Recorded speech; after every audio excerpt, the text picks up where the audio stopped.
welcome back to the Psychosin project. I know it's been a while since I last done a video, however I've now had a break, enjoyed Christmas and the New Year, hope you did too. What I'll do today, I know it's a bit later than everyone else, but the reason for that is there was a couple of games that may have ended up on this list that I haven't got round to playing. I didn't think it would be a complete list without giving them a chance to see if they could make it, which some of them actually did. So, here we go, this is my top 20 games of 2011. But first we're going to start off with two honourable mentions. The first honourable mention for the 2011 best games is Fear 3.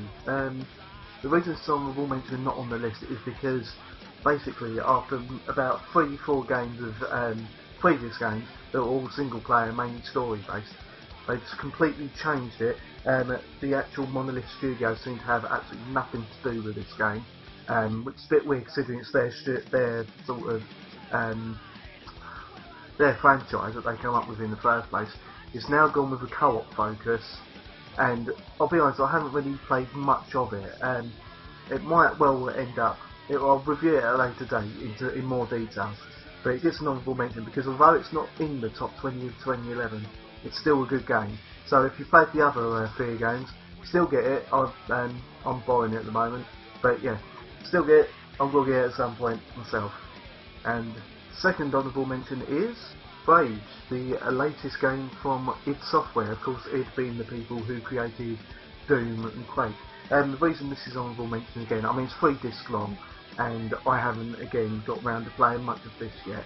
Along with a few things that I'm doing in my life as well, along with making these videos. I've just not had that much time to really get into these games. But I've played with it so far. It's definitely one of the best looking games on the on the Xbox even, along with Crisis 2, which again, I consider that an honourable mention too.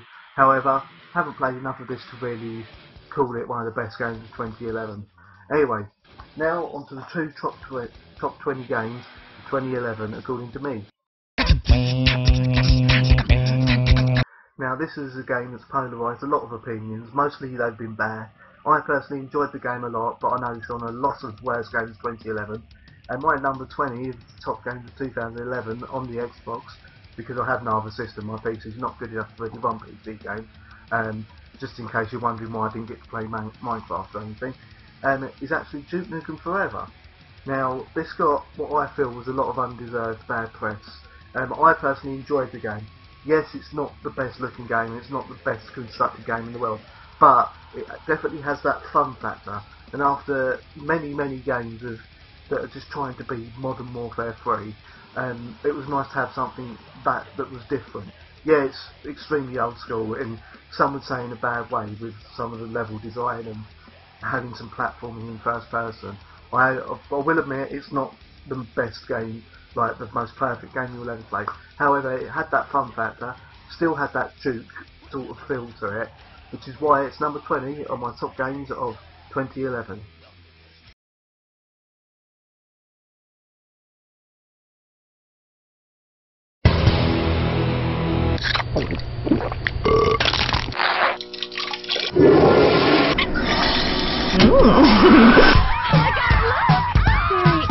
Oh yeah, I'm bringing sexy back. Oh, little Stacy Q when she doesn't have a thing to do. Ooh. She comes to my house, well let's keep that between me and you.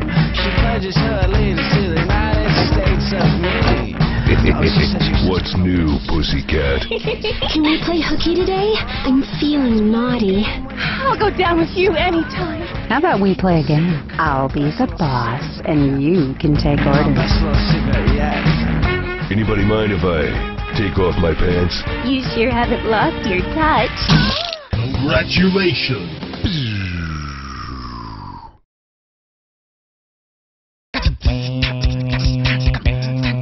Now number 19 is the fourth game in a series that I loved to bits. It was the first one was one of the first games I bought when I got my Xbox 360 back in 2008, and it is Assassin's Creed Revelations. Now the reason that this is so low on the list and not higher is because I thought this would actually end the series. However, it doesn't, and in a way the story's not really doesn't really get as gripping as it did in, say, Assassin's Creed 2 or Assassin's Creed 1. I mean, Brotherhood's story was probably better, and although they've added bits into this for the gameplay, it just doesn't hold together very well. Still a very good game, mind you, and still worth playing to see the end of the story for Ezio and Altair.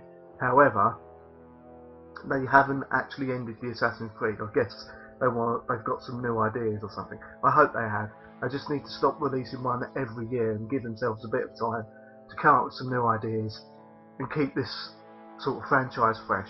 Otherwise, we're going to get bored of it, like we're starting to get with Call of Duty. So yes, my number 19 is Assassin's Creed Revelations.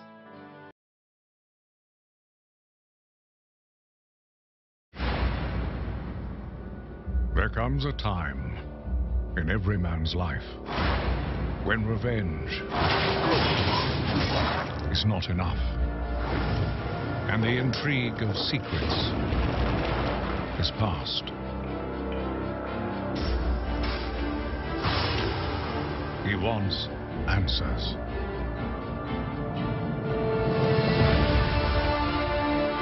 For 3 decades, I have fought for those who have suffered the pain of injustice. The Templars know the truth. Humans are weak. Bring me the assassin!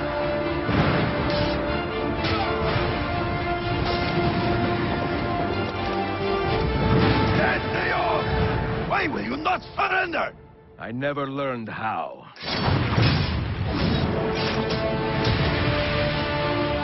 Fight with me and show them what it means to cross the assassins.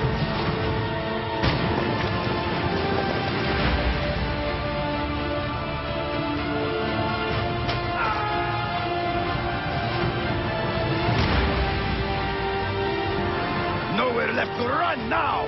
Not for me, and not for you.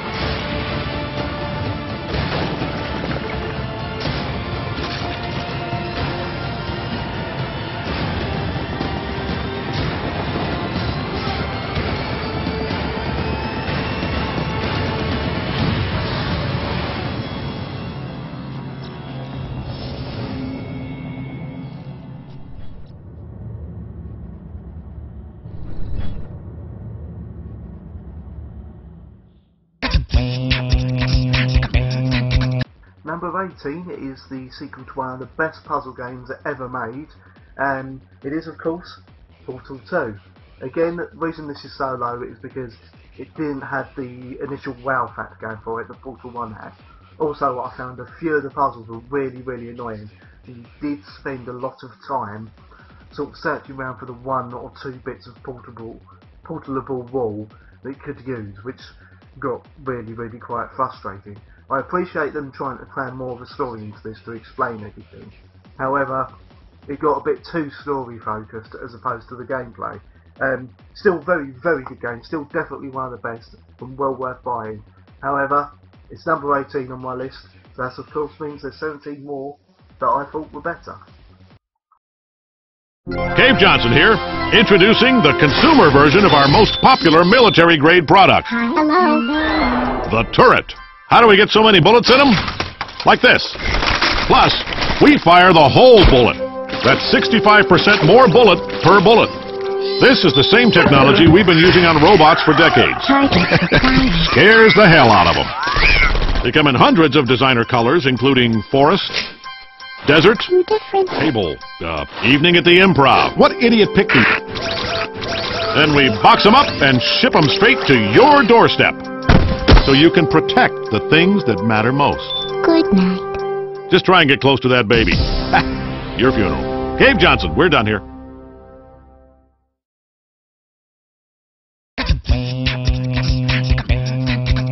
Now, number 17 is a game that I haven't got round to reviewing yet. I will do it. I know so far most of the games I've actually said on this list I haven't done reviews for. They're all forthcoming. I'm going to get onto this a bit more. But number 17, it's a game that's aimed at kids, but I've enjoyed it a hell of a lot, and it is Skylanders Spyro's Adventure.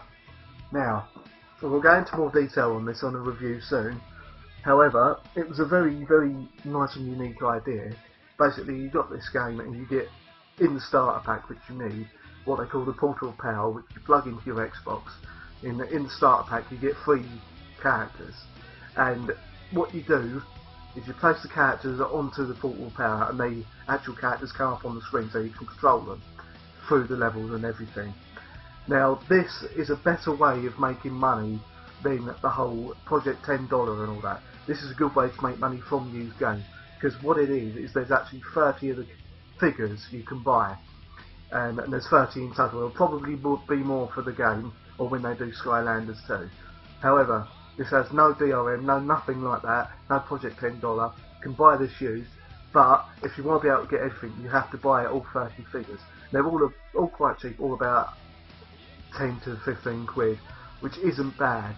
If developers want to make more money, instead of doing this sort of first day or new purchase or whatever, do what these people are doing, because this is the way to go. Instead of trying to rip off your consumers by punishing them just because they happen to buy something used, why not have some sort of add-ons like this, or downloadable content on Xbox Live, where if they want to play certain things, they can download it off there and you make your money that way, instead of having it so that if they buy a used copy, they can't play the multipliers.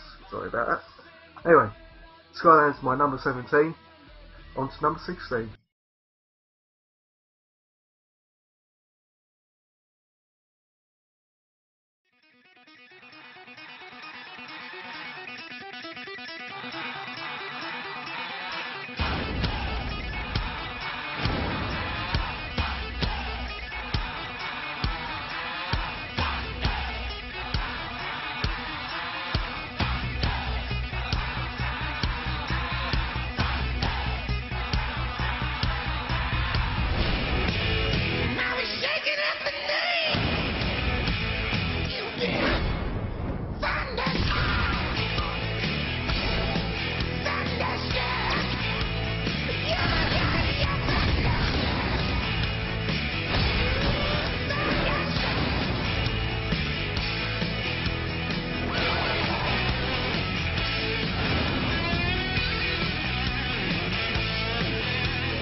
Number 16 is again the concluding part of a trilogy, which there was a few of this year that were happening. It is Gears of War 3. Now this is of course the collector's edition, because I managed to get hold of the Epic edition. Now this game, the story is fantastic, it wraps things up nicely, and this actually ends it. There isn't any possible to be continued. The only way there will be more Gears of War games is if they do prequels, because they seem to mention through all 3 the Pendulum Wars quite a lot, and in this one especially, which makes me suspect there will be a prequel trilogy. However, there's some shocks in this, there's some surprises. The gameplay has been refined to its absolute perfection for the Gears of War brand. So yes, if you haven't played this yet, get out, buy it. Again, review coming soon of this. So yes, that's my number 16.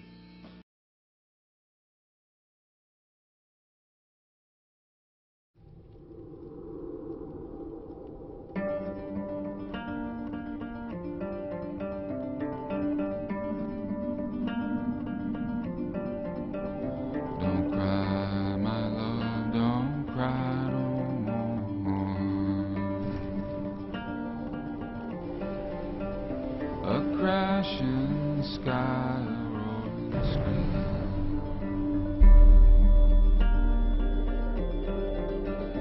A city drowning in God's black tears.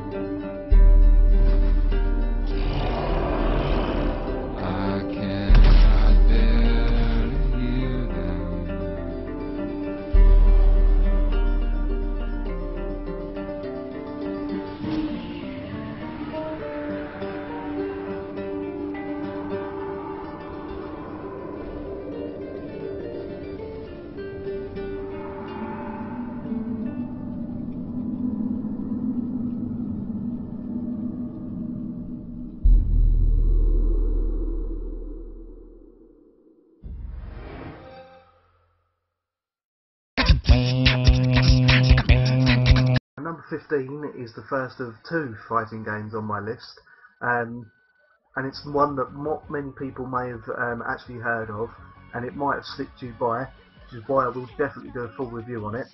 It is Arcana Heart 3. Now, what this is an old school 2D fighting game.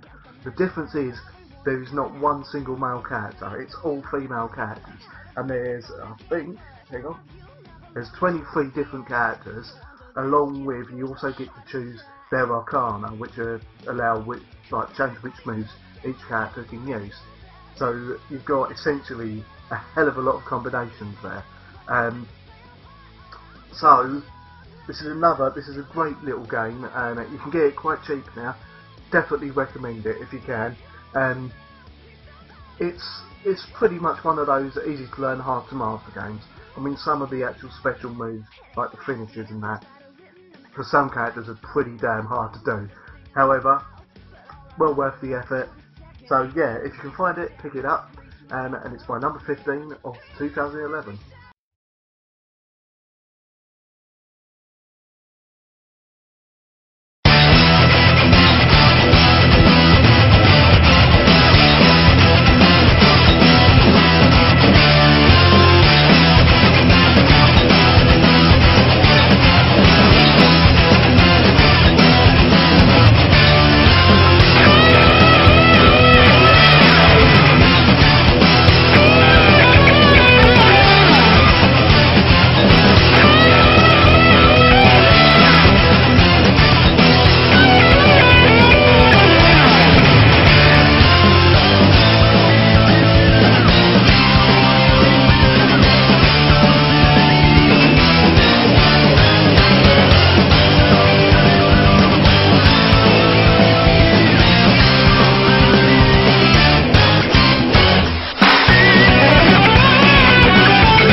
This was the sequel to a game that was not released on the Xbox. It was a PS3 exclusive, and the original was of course Demon's Souls, and I am talking about Dark Souls. Now, first of all I'm going to say this: if you buy this game, don't expect to get through it in a weekend at all.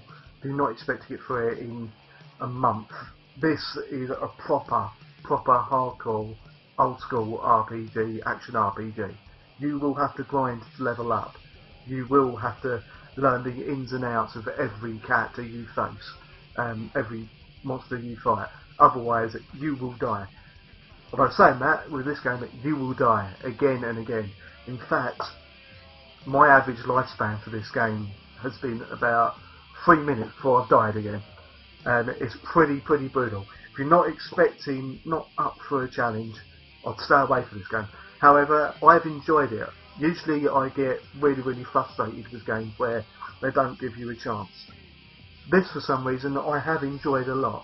So if you're up for a challenge, buy my number 14, Dark Souls.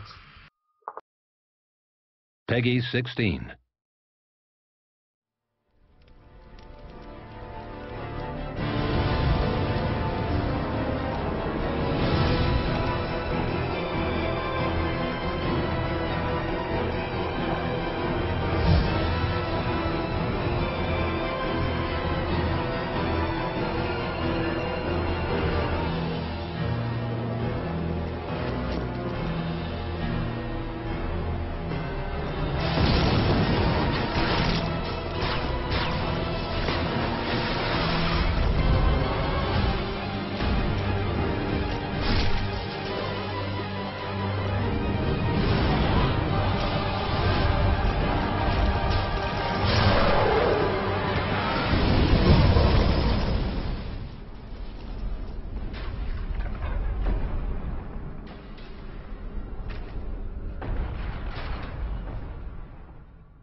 Now, I know that I kind of bashed the series a little earlier in one of the other numbers on this list.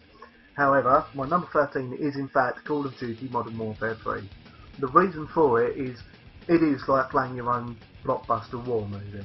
I mean, the story is ridiculous. Russia could never take over pretty much the whole Western Front or whatever it is in less than about a day, no matter how big an army they had. However, it is fun, and of course the main reason, it's got to be said, the multiplayer on this is better than ever. Sure, the multiplayer still involves lots of people not giving you a chance. However, there doesn't seem to be that many glitches on this one. I've not really run into any. Even spawn camping's been cut down. So, if you want a good FPS game or good multiplayer game, you don't mind basically learning slowly where all the good places to go are and how to sort of speed up your Twitch reactions, as it were. Modern Warfare 3 is the way to go, and it's the end of the trilogy, so I don't know what's going to be next, or if we will ever even see another Modern Warfare game. However, what they need to do is to cut down on the Call of Duty, because we don't need one every year. Give yourself some time to come up with some good stories for these games, because look how Modern Warfare 1 done, it was fantastic. The story was really good, then Modern Warfare 2 and Modern Warfare 3. By themselves, they've been awesome. Releasing a game every year, the Call of Duty is just giving us burnout, and you will end up like the Guitar Hero franchise sadly did, where no one was buying them because they were so sick of them. But yes, my number 13 is Call of Duty Modern Warfare 3. At 6:22, attacks were triggered across Europe. Targets were key military and intelligence organizations.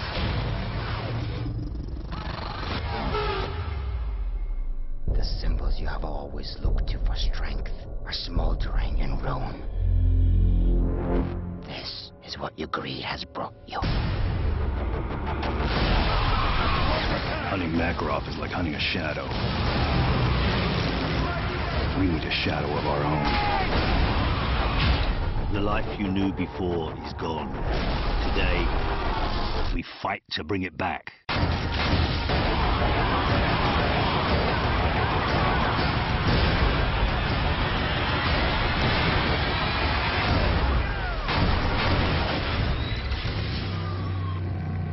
Rated M for mature. Pre-order now for Xbox 360.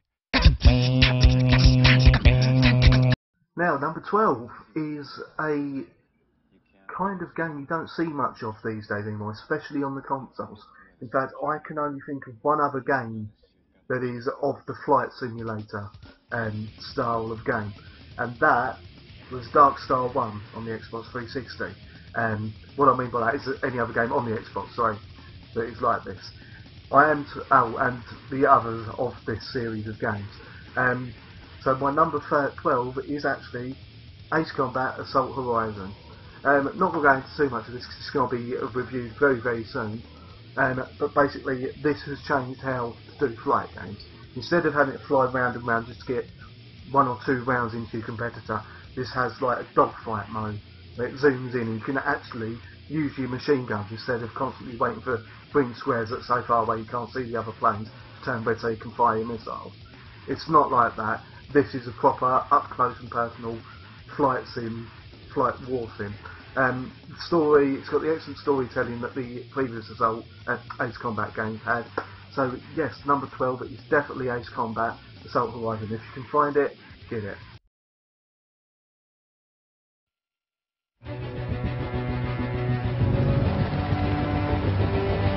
Apache, Nomad Squadron, listen up. We're 0-1 from the combat area. RPGs! Magic, I need a sit rep. Bandits confirmed on direct course to Miami. Not me. Good, break right. I have him. On your notes. Werewolf 1, be advised. Bandit running toward Venetian conflict. Roger that. We're clear. Next. Time is short, so I'll keep this brief. The enemy fighter squadron is being led by Colonel Markov. He is a deadly pilot. Tiger's down. Our guy's getting hammered. He flies a plane with a shark's mouth on the nose. Hence his nickname. Akula.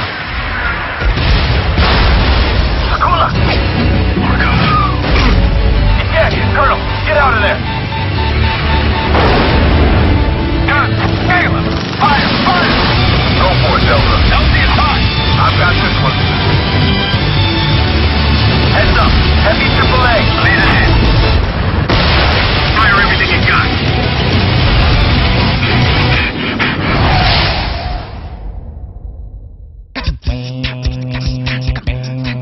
Number 11 is a game that was in development hell for a fair few number of years. Not quite as bad as Duke Nukem Forever, but it was starting to get kind of close. The reason this is on the list is because I'm a fan of the old school adventure games such as Leisure Suit Larry and Monkey Island, and what number 11 is LA Noire. Now, the reason I like this is it combines that kind of finding things, finding clues and all that you're doing in an adventure game, while also allowing you to sort of be free roaming and also involved in cover-based shooting sections as well, and driving. It makes you feel like a proper 40s detective. Sadly, the studio, Bondi I think it was, have closed down due to many problems therein. Hopefully Rockstar will keep this franchise alive, along with the motion scan technology, which is absolutely amazing and does look it. This is a great innovation in gaming. If you haven't got it yet, definitely buy it. It's 3 discs long, it will last you a fair while. There's 1 or 2 little bits there where you'll think you don't think right, but you still only get 1 or 2 stars on the case. There are reasons for that, as you'll find when you look on a walkthrough. But definitely a game well worth buying. If you want a good detective game, LA Noire is the way to go.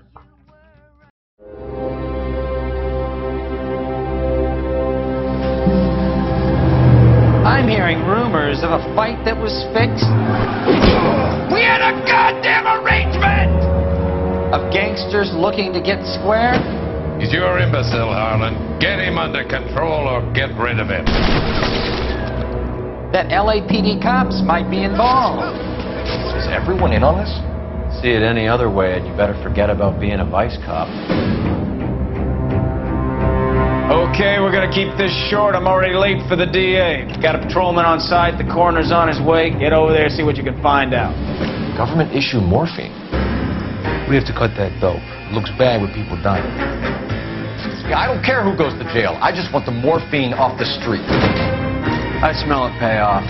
How is it you can bring no less than 3 suspects into my station and still manage to charge the wrong guy? Hold it right there! I'm gonna rub the department's nose in it. Roust them, beat them, and restore some fervor to your police work.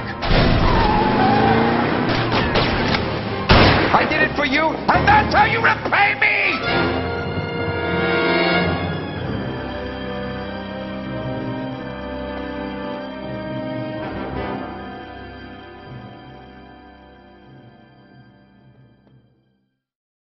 That's part 1 of the top 20 games of 2011 for me, number 20 to 10.